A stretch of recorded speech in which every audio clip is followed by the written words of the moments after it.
Selamat pagi teman-teman remaja, Shalom. Pagi hari ini, Minggu 13 September, kita akan bersama-sama membangun peribadatan. Semoga kalian semua dalam keadaan sehat dan tetap baik ya di rumah.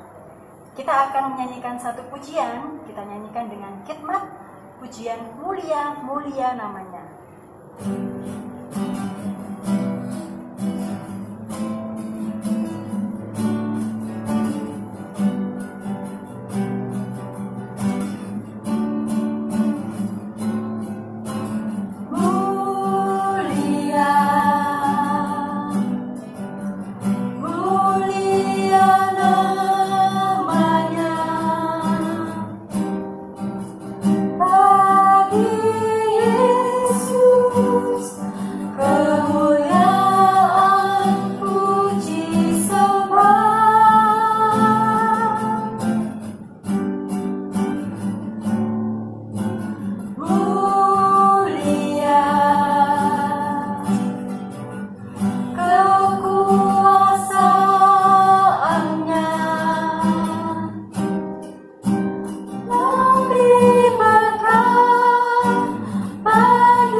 Teman-teman, mari kita menyatukan hati kita dalam doa untuk mengawali peribadatan ini.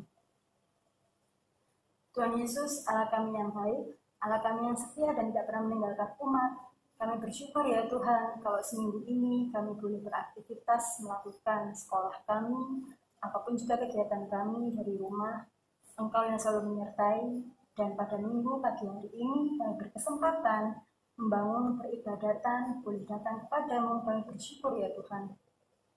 Engkau hadir di tengah-tengah kami, menolong kami dalam peribadatan ini, agar kami mengerti, memuji, memuliakan namamu dengan sepenuh hati, Engkau yang hadir di hati kami. Terima kasih Tuhan Yesus. Hanya dalam nama-Mu, Tuhan Yesus Kristus, Juru Selamat kami yang hidup. Amin. Teman-teman remaja, tema ibadah pada pagi hari ini adalah mendengarkan dengan baik, terambil dari Matius 11 ayat 15. Siapa bertelinga, hendaklah ia mendengarkan. Untuk merespon tema ibadah pada pagi hari ini, kita akan menaikkan pujian bagaikan bejana siap dibentuk.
Teman-teman remaja, sebelum kita mendengarkan firman Tuhan, kita siapkan hati kita siapkan pikiran kita tertuju kepada Yesus.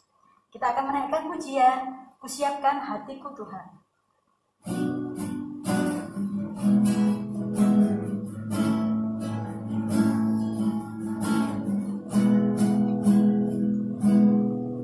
Kusiapkan hatiku Tuhan, untuk dengar firman-Mu saat ini.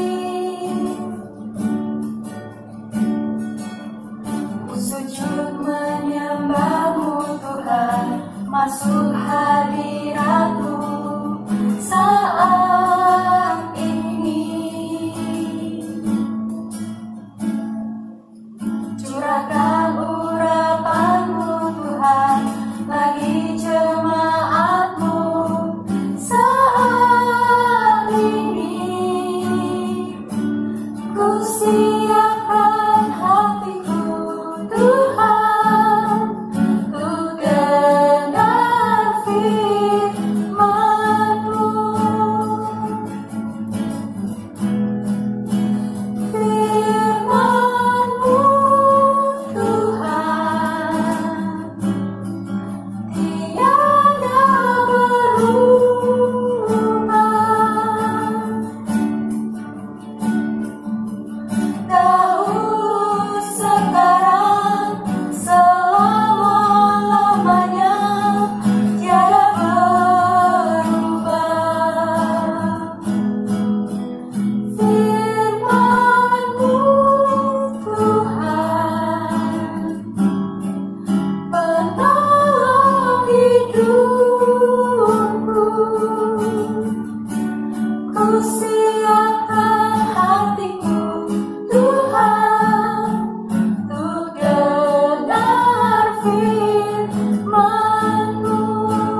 Shalom teman-teman remaja semua yang dikasihi dalam Tuhan. Perkenalkan, untuk yang belum tahu nama saya Keisa. Hari ini kita akan beribadah, kita akan mendengarkan firman Tuhan. Namun sebelum kita mendengarkan firman Tuhan, mari kita menyatukan hati kita di dalam doa. Mari kita berdoa. Bapa kami yang baik, terima kasih atas segala anugerah-Mu, atas segala kasih setia-Mu dalam kehidupan kami Tuhan. Biarlah hati kami selalu bersyukur kepadamu sebab Engkau baik Tuhan dalam segala hal. Bapa, meskipun saat ini kami bertemu secara online, kami beribadah secara online, tapi biarlah kami tetap boleh mendengarkan firman-Mu dengan baik. Roh Kudus memimpin hati dan pikiran kami, supaya kami boleh menjadi pendengar dan pelaku firman-Mu yang setia. Terpujilah nama-Mu Tuhan, berkatilah hamba-Mu yang akan menyampaikan firman Tuhan. Haleluya, amin. Nah, gimana kabarnya hari ini?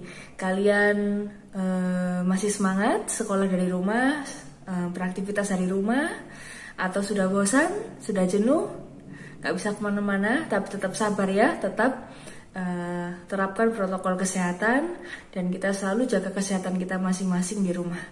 Oke.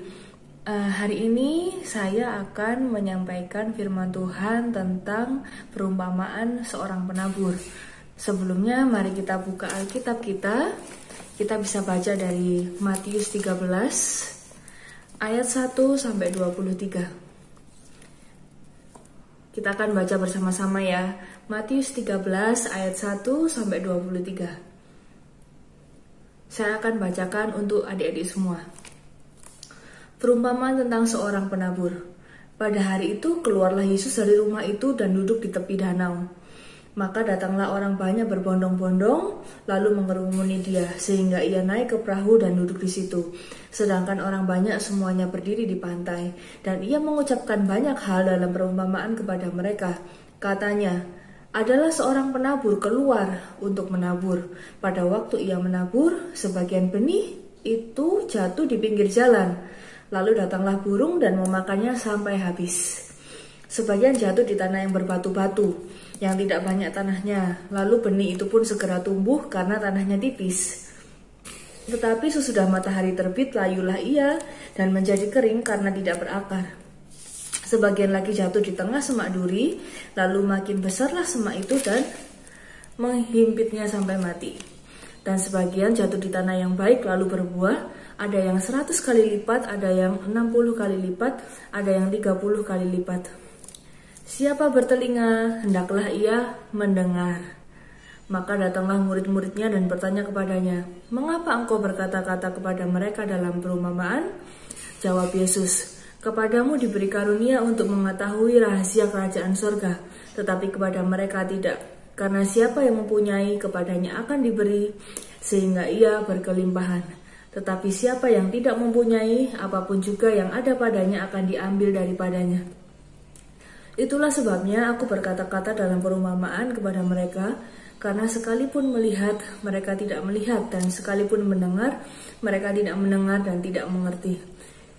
Maka pada mereka genaplah nubuat Yesaya yang berbunyi, kamu akan mendengar dan mendengar, namun tidak mengerti.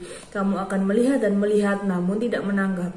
Sebab hati bangsa ini telah menebal dan telinganya berat mendengar dan matanya melekat tertutup, supaya jangan mereka melihat dengan matanya dan mendengar dengan telinganya dan mengerti dengan hatinya, lalu berbalik sehingga aku menyembuhkan mereka.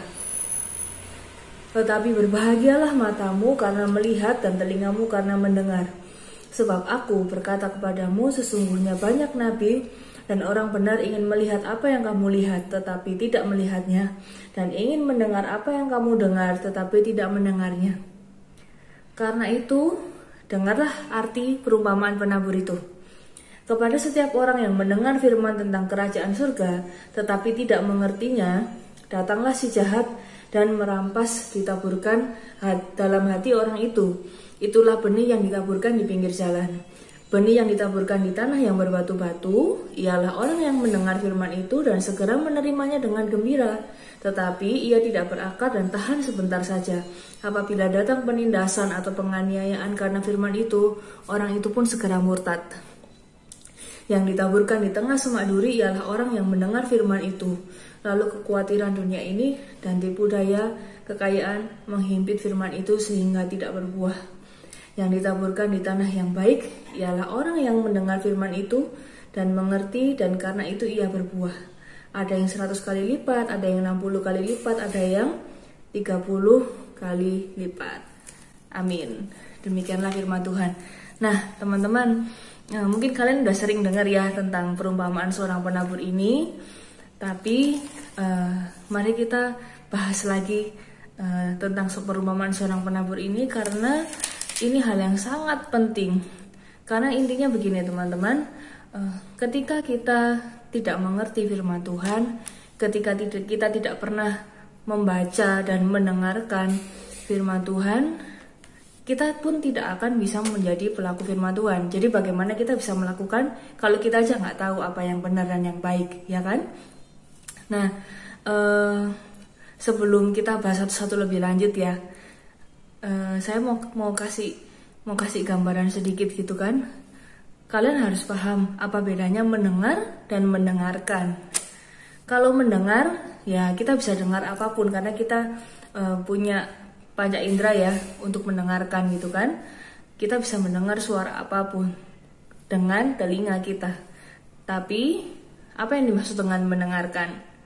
Kalau mendengarkan bukan hanya pakai telinga, tapi juga pakai hati, terutama hati ya teman-teman. Jadi ketika kita mendengarkan itu kita punya hati yang sungguh-sungguh untuk benar-benar meresapi, untuk benar-benar mengerti, memahami apa yang dimaksudkan, dan kita melakukannya. Itulah yang dimaksud mendengarkan.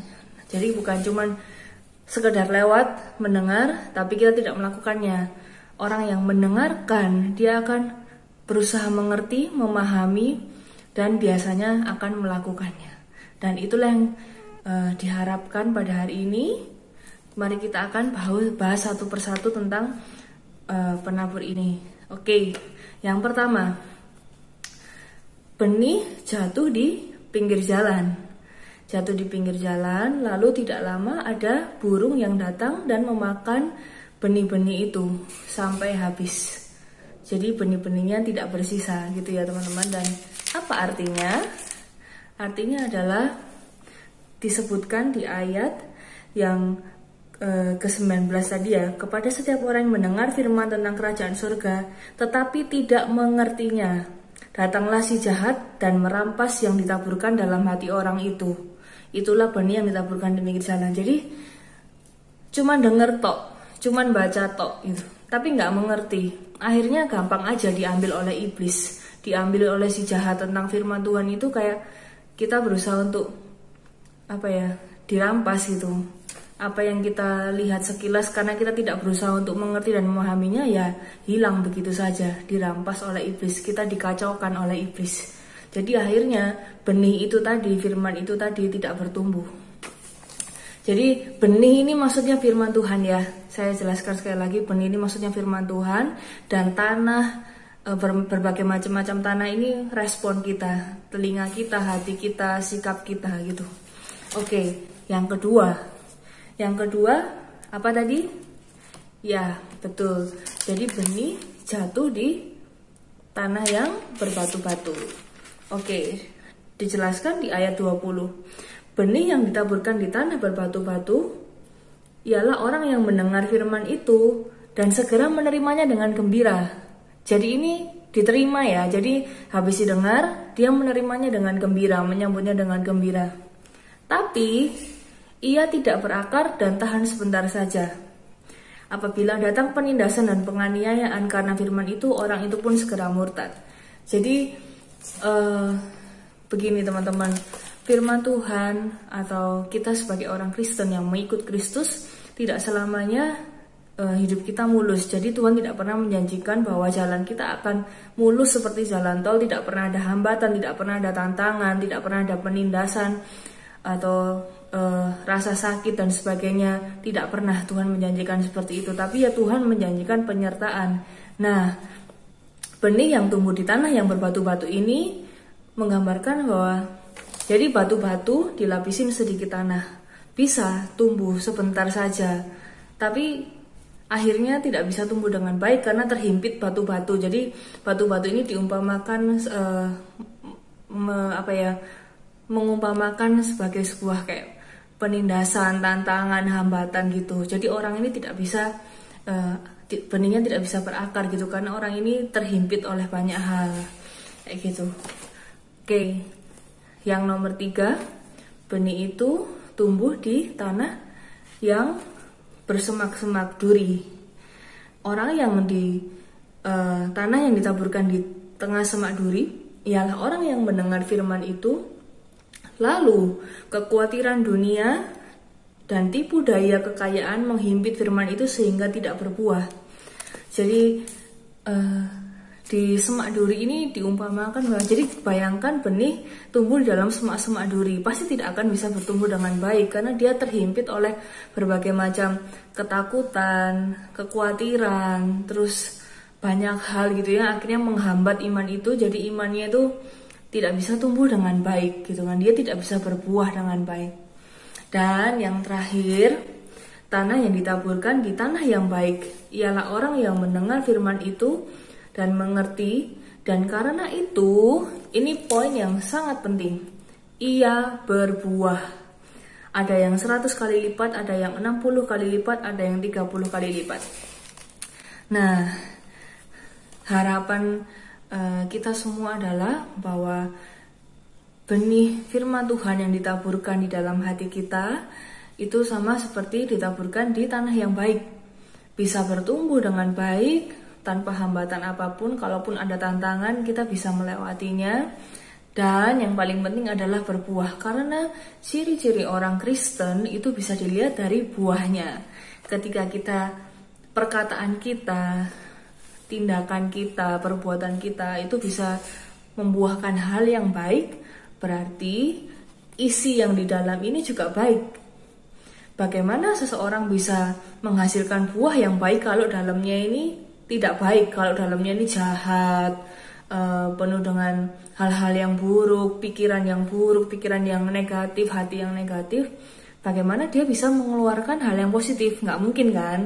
Jadi ketika dia bisa berbuah dengan baik, sikapnya, kata-katanya bisa dicontoh orang lain, bisa mencerminkan hal-hal yang positif yang sesuai dengan kebenaran firman Tuhan, berarti orang tersebut sudah mendengarkan dengan sungguh-sungguh firman Tuhan dan melakukannya dengan hatinya, dengan sungguh-sungguh, jadi orang itu bisa berbuah ya, bisa menjadi berkat buat orang-orang di sekitarnya. Nah, teman-teman, kita sudah tahu nih ya tentang tanah-tanah itu dan bagaimana respon kita terhadap firman Tuhan. Nah, sekarang yang jadi pertanyaan adalah, apa hambatan-hambatan yang biasanya kalian alami ketika kalian mendengarkan firman Tuhan, atau ketika kalian berusaha untuk melakukan firman Tuhan tapi kayak terganjal banyak hal, ada hambatan-hambatannya. Nah, kira-kira apa ya? Coba kalian pikirkan, renungkan di dalam hati kalian, apa sih yang membuat saya tuh tidak bisa baca Alkitab setiap hari? Saya jadi males berdoa misalnya. Mbak Kesia harap enggak ya. Kita semua teman-teman di GKJ Rungkut ini, teman-teman remaja ini pasti rajin berdoa, rajin baca Alkitab. Karena ingat teman-teman, kita tidak akan bisa melakukan kebenaran firman Tuhan kalau kita aja nggak pernah baca Alkitab. Kita gimana tahu mana yang benar kalau kita aja nggak ngerti apa itu kebenaran? Kita nggak tahu Tuhan itu bilang apa, Tuhan ceritanya seperti apa, Tuhan itu Tuhan yang bagaimana. Itu kan semuanya ada di Alkitab. Ya, semuanya ada di Alkitab. Jadi kita jangan menganggap enteng ini tuntunan firman Tuhan, karena ini adalah yang menjadi tuntunan kalian seumur hidup kalian. Masa-masa remaja kalian, ketika kalian bisa memegang kebenaran firman Tuhan dengan baik, nanti seterusnya kalian pun akan on the track gitu ya. Nah, itu tadi teman-teman. Apa kira-kira hambatannya? Mungkin rasa malas, ya kan, ngantuk, males, capek, banyak tugas, banyak PR, ya kan, jadinya udahlah males baca Alkitab, males bangun pagi untuk berdoa segala macem, atau apa gitu. Misalnya ada hal yang lebih menarik gitu kan daripada baca Alkitab, mendingan aku main TikTok kak gitu kan, sekarang kan lagi musim TikTok, terus Instagram, Facebook, mendingan aku ini mainan Instagram gitu kan, main TikTok, nyanyi gitu. Aku lebih punya banyak temen dari online gitu kan daripada baca Alkitab gitu kan. Kayak kalian merasa nggak ada gunanya gitu buat sekarang atau apa gitu, mungkin terpengaruh dengan teman-teman gitu. Nah teman-teman, penting juga ya buat kalian semua punya pergaulan yang baik gitu kan, dikelilingi teman-teman yang baik. Kalian juga dekat dengan orang tua gitu kan, bisa sharing hal yang baik dengan orang tua. Dan yang terpenting kalian bisa selalu mengetahui menjadi kebenaran firman Tuhan dan melakukannya. Nah oke, kalian itu ya mungkin PR sedikit gitu ya. Kalian bisa renungkan di rumah, apa sih yang menjadi hambatan kalian untuk bisa mendengarkan dan melakukan firman Tuhan. Dan kalian harus segera tahu bagaimana solusinya. Kalau malas, ya mungkin bisa dihilangkan rasa malasnya gitu. Kalian bisa lebih semangat untuk mengubah hati kalian, mengubah diri kalian untuk rajin berdoa dan rajin baca Alkitab. Percayalah teman-teman, ketika kalian benar-benar memegang tuntunan Tuhan ini, hidup kalian pasti akan penuh dengan tuntunan dan penuh dengan hikmat firman Tuhan gitu kan. Ketika kalian hidup taat dengan Tuhan, sama seperti Raja Salomo gitu kan, karena dia dekat dengan Tuhan, taat dengan Tuhan, akhirnya Tuhan memberikan banyak hikmat supaya dia bisa mengambil banyak keputusan dengan baik dan benar. Nah itulah gunanya. Mungkin kalian nggak ngerti sekarang, nggak terasa sekarang, tapi nanti ketika kalian melalui banyak hal dalam kehidupan ini, ketika kalian selalu bisa mendengarkan firman Tuhan dan melakukan dan berbuah, itu hasilnya akan sangat kelihatan nanti buahnya di akhir. Oke, terima kasih. Harapan Mbak Kesia kita semua bisa belajar ya untuk lebih baik. Jangan lupa setiap hari berdoa dan membaca Alkitab. Tuhan Yesus memberkati. Mari kita berdoa. Tuhan, terima kasih atas firman hari ini. Ajar kami Tuhan, biarlah telinga dan hati kami dipenuhi dengan firman Tuhan. Kami tidak malas Tuhan untuk berdoa, membaca Alkitab dan melakukan apa yang menjadi kehendak-Mu Tuhan dalam kehidupan kami. Penuhilah kami dengan Roh Kudus-Mu, dengan hikmat yang daripada Tuhan saja, supaya kami boleh melakukan apa yang baik dan benar sesuai dengan firman Tuhan. Terima kasih Tuhan, hanya dalam nama-Mu yang kudus kami telah berdoa. Amin. Oke, sekian firman pada hari Minggu ini. Tetap jaga kesehatan. Tuhan Yesus memberkati. Nah, teman-teman remaja, kita sudah menerima firman Tuhan. Sekarang tiba saatnya kita mengikrarkan pengakuan percaya kita dalam Tuhan Yesus. Teman-teman, saya undang untuk berdiri. Kita letakkan tangan kita di dada, pengakuan iman rasuli. Aku percaya kepada Allah, Bapa yang Maha Kuasa, Khalik langit dan bumi, dan kepada Yesus Kristus, Anak yang tunggal Tuhan kita, yang dikandung daripada Roh Kudus, lahir dari darah Maria, yang menderita di bawah pemerintahan Pontius Pilatus, disalibkan, mati dan dikuburkan, turun ke dalam kerajaan maut, pada hari yang ketiga bangkit pula dari antara orang mati, naik ke surga, duduk di sebelah kanan Allah, Bapa yang Maha Kuasa, dan akan datang dari sana untuk menghakimi orang yang hidup dan yang mati. Aku percaya kepada Roh Kudus, Gereja yang kudus dan am, persekutuan orang kudus, pengampunan dosa, kebangkitan daging, dan hidup yang kekal. Teman-teman, silakan duduk. Teman-teman remaja, kita akan menghaturkan persembahan sebagai bentuk rasa syukur kita terhadap penyertaan Tuhan sepanjang seminggu ini. Teman-teman bisa mempersembahkan melalui orang tua untuk diserahkan kepada gereja. Mari kita naikkan pujian, kecaplah dan lihatlah sambil bersuka cita.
menyatukan hati kita menghadap Tuhan dalam doa persembahan dan doa syafaat. Mari kita berdoa. Allah kami, Tuhan Yesus Kristus, terima kasih ya Tuhan untuk kasih setiamu. Kami ya Tuhan telah menyerahkan persembahan kami. Kiranya Engkau berkenan atas apa yang kami berikan, sehingga persembahan ini dapat berguna, bermanfaat untuk pelayanan kasih-Mu melalui GKJ Rumput.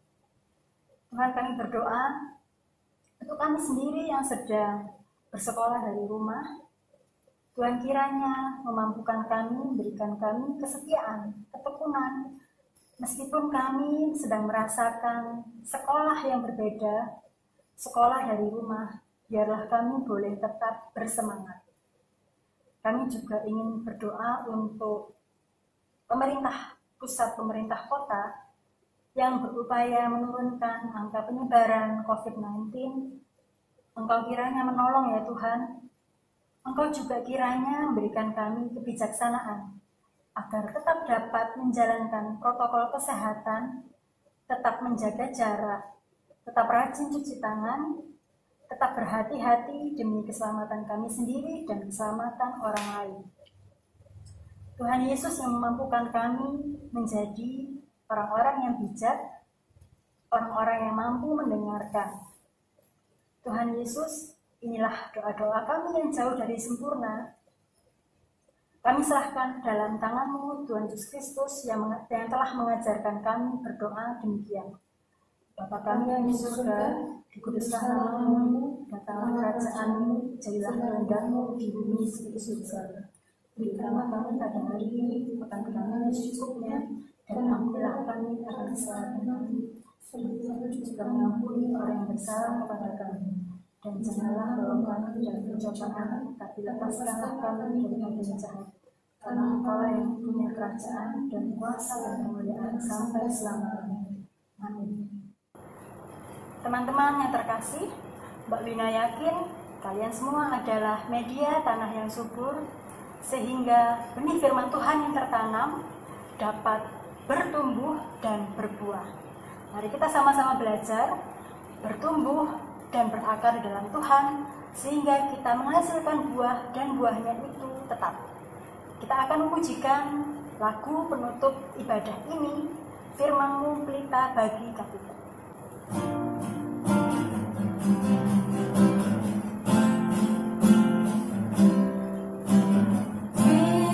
Firman-Mu pelita bagi kakiku, terang bagi jalanku.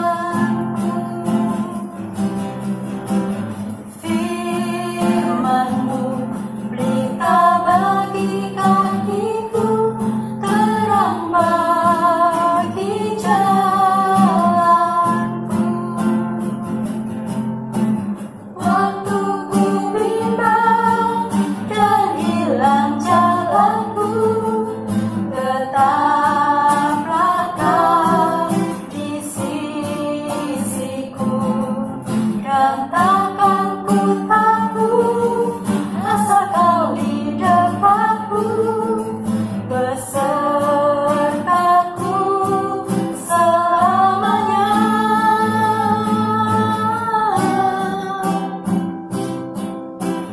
Firman-Mu pelita bagi kakiku, terang bagi jalanku,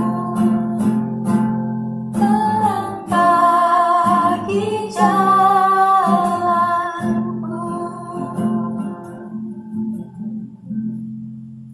Saya mengundang teman-teman untuk berdiri. Kita akan memohon berkat dari Tuhan.